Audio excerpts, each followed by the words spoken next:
Let's go.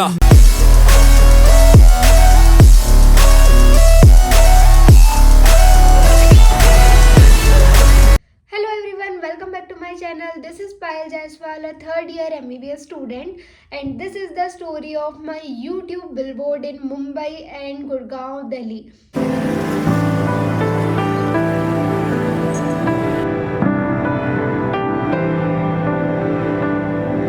तो ये जो कहानी है थोड़ी सी नहीं बल्कि बहुत ज़्यादा क्रेजी होने वाली है।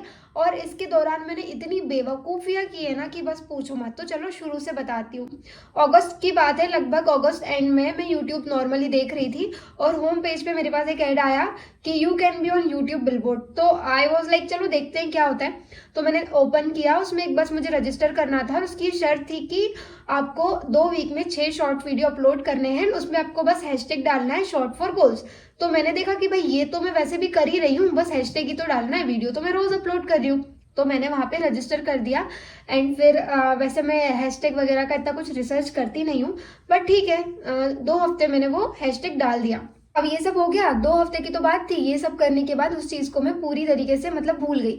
अब उसके बाद क्या हुआ, मेरे प्री यूनिवर्सिटी एग्जाम आ गए, देन मेरे थर्ड ईयर के यूनिवर्सिटी एग्जाम आ गए और ना मुझे खुद पे भरोसा था कि ऐसा कुछ होने नहीं वाला है, जस्ट मैंने डाल दिया, मुझे कोई उम्मीद भी नहीं थी। अब एक दिन क्या हुआ कि 29 नवंबर की बात है, मेरा ना फ़ोन ख़राब हो गया। लाइक मेरे पास 2 फ़ोन है, एक जिससे मैं जनरल कॉल वगैरह करती हूँ एंड जो भी कॉलेज वगैरह की चीज़ें इंपॉर्टेंट, और एक से मैं अपना शूट करती हूँ। तो ऑलरेडी मैं बहुत ज़्यादा परेशान थी, मैंने फ़ोन वगैरह अपना मैनेज किया जैसे तैसे और फिर मैंने अपना ईमेल चेक किया। तो ईमेल में मेरे पास ईमेल था कि congratulation, you are the winner of YouTube billboard programme. And उन्होंने उसमें सारी डिटेल्स दे के रखी थी, लाइक कैसे फ़ोटो लेना है, पोज, बैकग्राउंड, क्या डिस्टेंस, एचडी में लेना है, कब भेजना है, ये सब कुछ। तो उस टाइम पे इतना ज़्यादा दिमाग ख़राब हो रहा था कि मैंने सोचा कि ये फेक है, मतलब मैंने भरोसा ही नहीं किया कि ये हो सकता है या हो गया है, वॉट एवर। तो फिर मैंने ना अपने बेस्ट फ्रेंड चैट जीपीटी से पूछा, मेल भेजा उनको। तो चैट जीपीटी पता नहीं मेरी तरह इतनी ज़्यादा ओवर थिंकिंग क्यों करता है, उसने मुझे बोला कि इट कैन बी फेक क्योंकि ये यूट्यूब के किसी भी ऑफिशियल मेल से नहीं आया है। और उसने मुझे इतना सटीक रीज़न दिया ये ट्रस्ट करने के लिए कि ये फेक है। और मैंने अपने दिमाग में बना लिया था कि हाँ ये फेक है, क्योंकि वो किसी थर्ड पार्टी का ईमेल था, स्पेलबा करके। एंड फिर मैंने उस पर ट्रस्ट नहीं किया, उसको छोड़ दिया, मैं अपने फ़ोन में लग गई। एंड उसके बाद मुझे फिर एक 4 बजे कॉल आता है कि आपने ईमेल चेक नहीं किया and this is a reminder call कि आपको कल तक फ़ोटोज़ सबमिट करने हैं। तो मैंने बोला कि मुझे नहीं चाहिए कोई बिलबोर्ड वगैरह और मुझे नहीं आना है बिलबोर्ड पे। तो मुझे नहीं चाहिए कोई बिलबोर्ड वगैरह और मुझे नहीं आना है बिलबोर्ड पे। तो दे वर लाइक रियली। और फिर वो बहुत स्वीट पीपल थे यार, वो चाहते तो जाने देते, किसी और का लगा देते, ठीक है।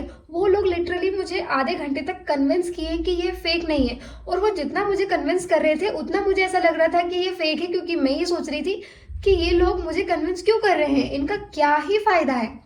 बट दे वर लाइक, क्या ही बोलूँ उनके बारे में, बहुत ही अच्छे लोग थे। फिर उन्होंने बोला कि मैम हम आपको कैसे ट्रस्ट दिलाएं कि मतलब ये जेन्युइन है। तो फिर मैंने अपने बेस्ट फ्रेंड चैट जीपीटी से पूछा। देन अगेन चैट जीपीटी मुझे बोलता है कि उनसे बोलो कि आप यूट्यूब के साथ अपने कॉन्ट्रैक्ट पेपर, जो भी आपके कोलैब है उसके कॉन्ट्रैक्ट पेपर हमें शेयर करो।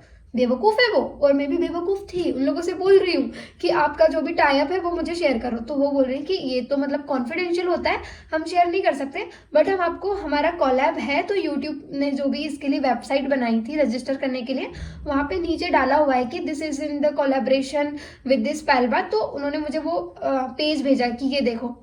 उसके बाद मेरा डबल दिमाग चला कि ये लोग, चलो ठीक है यूट्यूब का स्पेलबा के साथ कोलेब्रेशन है, पर ये लोग फेक स्पेलबा भी तो हो सकते हैं। पता नहीं मैं अपना दिमाग इतना क्यों चला रही थी वैसे। फिर उन्होंने मुझे रजिस्ट्रेशन की डिटेल भेजी कि जो आपने रजिस्टर किया था वो मेल हमारे पास आया है और हम आपको ये फ़ोटो भेज रहे हैं। मतलब उन्होंने इतना किया यार, मैं होती ना तो नहीं करती सच में। फिर उन्होंने इतना किया, उसके बाद आई वॉज लाइक चलो ठीक है। उसके बाद भी मैं डाउट में थी कि यार भेजूँ या नहीं फ़ोटोज़। फिर मैंने सोचा कि बैंक अकाउंट तो मांग नहीं रहे, और मांग भी ले तो उसमें कुछ है नहीं, तो फ़ोटोज़ वगैरह तो वैसे इंस्टाग्राम एंड यूट्यूब पे ऑलरेडी हैं, तो क्या ही हो जाएगा करके मैंने सोचा कि भेज दिया जाए। ओके, तो फ़ोटो खिंचवाने के लिए मेरे पास बहुत कम टाइम था और कुछ प्लान भी नहीं था। तो मेरे फ्रेंड्स ने मेरे रूम में ही मेरा फ़ोटो शूट कर दिया फटाफट आईफ़ोन से, एंड मैंने वो सबमिट कर दिया।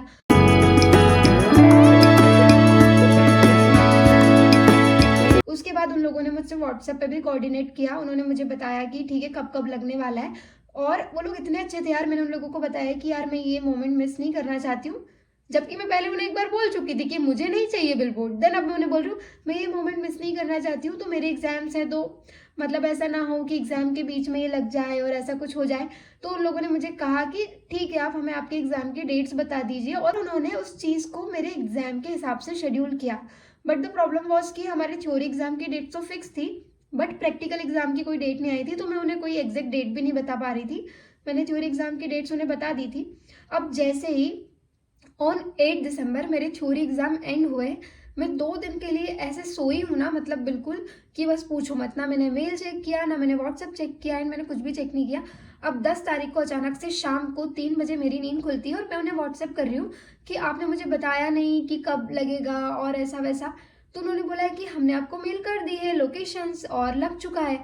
तो भाई मैं तो डरी गई। फिर मैंने जैसे मेल चेक किया, उसमें था कि 8 दिसंबर से 15 दिसंबर को लगेगा, एंड उन्होंने मुझे सारी लोकेशंस मेल कर दी थी। अब अगर मैं ये चीज़ 8 दिसंबर को देख लेती तो हम सारे फ्रेंड्स 8 दिसंबर को जा सकते थे। अब क्योंकि मेरे कुछ फ्रेंड्स का प्रैक्टिकल 12 दिसंबर को था, तो फिर फ्रेंड्स वाला प्लान तो कैंसिल था। अब मुझे जल्दी से निकलना था, तो मैंने पापा को कॉल किया। पापा कहीं बाहर थे, मम्मी शादी में गई थी, भाई कहीं बाहर था। सब लोगों को मैंने इतना कॉल किया, इतना कॉल किया, कॉल कर करके परेशान कर दिया, और जैसे तैसे परमिशन ले ली कि मैं जा रही हूँ। पॉइंट ये था कि अकेली तो तुम नहीं जा सकती, किसी को लेके जाओ। तो मैंने अपनी बहन को कन्विंस किया। अब प्रॉब्लम ये थी कि 14 दिसंबर को मेरी बहन का एग्जाम है, लाइक मेरी कजिन, एंड 15 दिसंबर को मेरा पीएसएम का प्रैक्टिकल है, और आज हो रही है 10 तारीख और शाम के 3 बज रहे हैं। अब हमारे पास है 11, 12, 13 और 14 को तो एग्जाम है ही ना।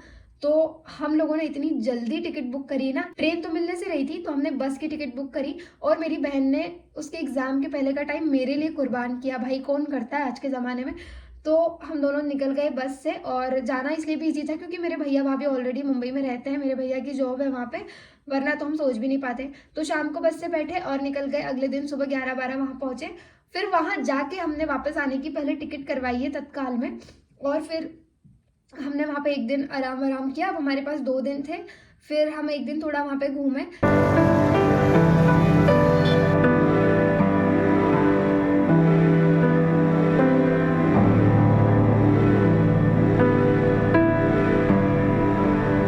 एंड अगले दिन हम गए बिलबोर्ड देखने। अब हम 4-5 लोग थे, हमें पूरी फैमिली के साथ जाना था। तो 4-5 लोग में मतलब भैया भाभी मैं दीदी और उनकी क्यूट सी बच्ची।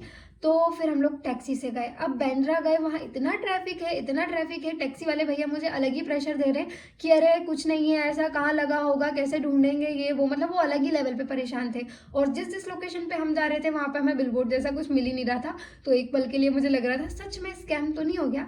बट उन लोगों ने वहाँ पर भी कोऑर्डिनेट किया। जब मैंने उन्हें कॉल किया कि मुझे इन लोकेशन पे कुछ मिल ही नहीं रहा है, तो उन लोगों का ऑफिस टाइम नहीं था, ऑफ टाइम था, फिर भी उन्होंने मुझे कॉल करके चीज़ें अच्छे से एक्सप्लेन करी कि कहाँ कहाँ जाना है, क्या क्या लोकेशन है। एंड फाइनली बांद्रा में हमें 3-4 लोकेशन पे बिलबोर्ड मिल गया। बाकी लोकेशन पे हम गए नहीं क्योंकि सेम ही था। और देख के भाई जो सुकून मिला है।